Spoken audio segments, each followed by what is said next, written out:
Growing up, I was a lot. My teachers called it excessive energy, but back then we didn't really do the whole ADHD diagnosis thing. My dad, though, he had a special trick to help me settle down. He called it the iron burrito.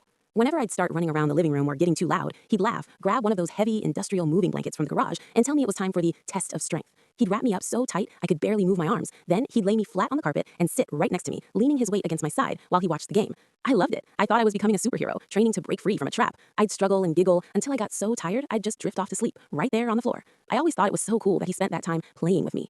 But last week, I was helping him move out of my childhood home, and I found those old blankets. They were stiff, smelling like oil and basement dust. I remembered the feeling of the heavy fabric pressing against my chest, making it hard to take a full breath. And then it hit me. He wasn't playing a game. He was crushing the air out of a 7-year-old because he didn't have the patience to be a father. He wasn't waiting for me to fall asleep. He was waiting for me to pass out from the lack of oxygen, just so he could have some peace and quiet.